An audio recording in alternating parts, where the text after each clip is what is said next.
షేక్ నేరా channel. అప్పుడు 14కి నేను children డేకి ఆఫ్లైన్ అయ్యా ఫ్రెండ్. అంటే ఈరోజు అయితే మాకు గిఫ్ట్ ఇచ్చారు టీచర్. చూపించాలా ఫ్రెండ్? చూడండి, అది కూడా ఇచ్చారు. ఓపెన్ చేస్తాను గిఫ్ట్. ఇక్కడ ప్లాస్టర్ ఉంది, ఇక్కడ పెట్టుకుంటూ ఓపెన్ చేస్తాను.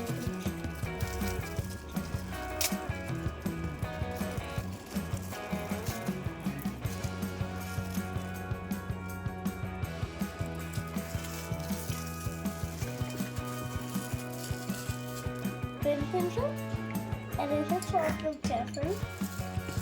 ఇంకా షార్ప్నర్ ఎరేజర్ ఇచ్చారు. మీకు ఈ గిఫ్ట్ నచ్చిందంటే ఒక వీడియోకి like and share and subscribe మీరు ఖచ్చితంగా చేయండి.